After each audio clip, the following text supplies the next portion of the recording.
Team UmiZoomi Geo's legendary adventures, good bedtime stories for kids. Today we have a book named Team UmiZoomi Geo's legendary adventures, good bedtime stories for kids. I think they're so pretty. I hope you guys really enjoy it. I love it. Please give this video a like if you enjoy it, and don't forget to subscribe for more stories. Thank you, reading. So, here we go. Chapter 3, Geo's New Powers and Body. Meanwhile, back in the hideout, Millie had finally figured out who the hero should be. Her brother Geo. She was finally out of stress and was unaware of the things that she had done while stressed. She walked out of the room and ran excitedly down the hall. But when she had found Bo, he was still sad that Geo had been kicked out. Millie, concerned, asked him, "What's wrong, Bo?" Bot didn't look up and said, "You didn't have to throw him out like that." Millie, confused, said, but perked up, "I finally got my play done. I'm going to go tell Geo." She ran off, just as a confused Bot said, "Huh? Wait, Millie." He runs after her. Millie checked his room and opened the door. Geo, guess what? When she looked in, he wasn't there. Geo, maybe he's in another room. She closed the door and checked the playroom, but he wasn't there. She checked Yumikar's bunker, but he wasn't there either. When she tried to ask Yumikar where Geo was, he would turn around away from her, sadly tearing up. She checked the other rooms, still no sign of Geo. Now Millie was worried. Where could he be? But finally caught up with her and showed her what she had to Geo while she was stressed out about her play. She gasped, covering her mouth. "Oh no! What have I done?" He must be so cold and starving by now. Suddenly there was a knock on the door. "I'll get it," said Bo. He opened the door and Dr. Mouse was on the other side. "Hello, Bo." "Hello, you," he said, but then saw Millie and got mad. He suddenly stepped in and said to Millie, "You little bully, you made poor Geo cry," she said, apologetic. "I know, Bot showed me everything. Sigh, I really messed up. I hope he's doing okay." Dr. Mouse was confused. "Wait, you didn't know you were hurting Geo?" Millie shakes her head. "No. Must have been too focused on my play to realize what I was doing." Dr. Mouse said, "Okay. 1. If you are finished with the play, let me know, 'cause I want to see it. And 2, let's go talk to Geo, and then you can apologize to him." Millie said, "Okay." "I hope he's not dead," Dr. Mouse asked. "Why would he be?" "He's been living with me the past few weeks." Millie sighed, relieved. "Ah, thank goodness." The 3 went to see Geo. Meanwhile, back at the park, Geo was waking up from sleeping on the bench. He yawns softly. "Oh man, why do I feel all stiff?" He asked himself, but his voice had deepened a little. Why? He noticed that his voice had changed. But that wasn't the only thing. He saw that he was bigger than his figurine stand now, and that he was the size to fit the bench. "Ah! I'm huge!" he screamed as he fell off the bench, clumsily startled. "Ow!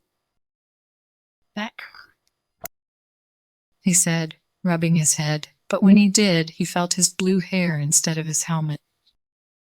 Where's my helmet? He looked on the bench and saw it, but it was so tiny now. Oh, here it is, but it's too small to put on, he told himself as he picked up his helmet with his fingers. He couldn't feel his skates, and when he looked down, his skates were now combat boots. Whoa! I have boots! But I miss my super skates. Right after he had said that, his boots glowed, and the heels turned into his skates, suddenly by saying, super skates. He gawked and tried to figure out how to turn them to boots again. Wheels retract. When he said that, nothing happened. So he tried something else, shape boots. The skates turned back into normal boots by that one command. Geo excitedly jumped up, crying out, "Iowa!" He paused as he suddenly realized, wait, do I still have my shape powers?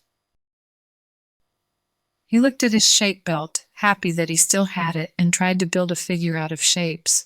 "Certain," he cried, getting a circle from his belt, and it suddenly appeared. He smiled.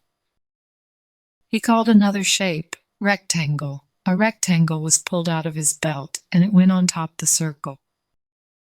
After a few minutes, he sang, "Super shapes."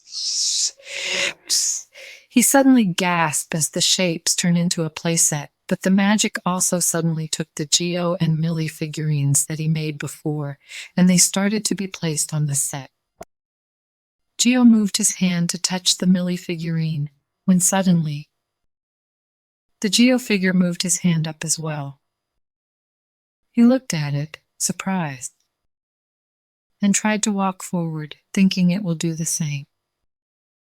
Which it did, following Geo's lead. Geo made it walk up to the Millie figure and hug it lovingly. He suddenly stopped controlling it with a wave of his hand. He suddenly heard a gasp and saw Kate, but he was her height now. Except he's slightly taller. Geo, did that crystal I dropped turn you like this? Geo nodded and said, yes. You know that crystal? Kate said, showing him the crystal on her code mark. Yes, I was bringing it to Rizzo, but when I looked, it was gone. I figured it fell out in the park since I was taking a walk here. Geo sadly looked down and said, it disappeared inside of me. Kate said, rubbing her head. Oh, no wonder I couldn't find it. Geo sadly looked at her. Are you okay? Kate asked, concerned. I need to explain things to you, he said. He started to explain everything that happened with Millie and that he needed a place to stay. Suddenly, they heard 3 gasps from behind them as Geo finished. Geo? Millie asked, shocked. They looked down and saw Millie, Dr. Mouse, and Bot looking up at the two. Geo took Millie suddenly with 2 fingers and asked her, are you going to insult me some more? Millie said, no, I'm sorry I kicked you out. I wasn't myself. She hugged his finger since she couldn't hug him fully. Geo sadly looked at her. I'm happy you aren't acting mean anymore, Sid.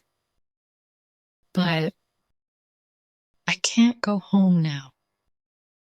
I'm too big to fit into the hideout. And now Dr. Mouse's place, too. Dr. Mouse said, oh dear, what a problem. Kate said, smiling, don't worry, Geo. I have a hotel here in Yumi City. You can live there. It's free for a month, and the cost for a room is cheap, only $10. 0 Umi dollars. Geo said, smiling, wow, thanks, Code. As everyone talked, they went to see Rizzo, the wizard. Millie was making a potion, but as she tried to reach for the last ingredient, Crash! A bottle fell on top of her head.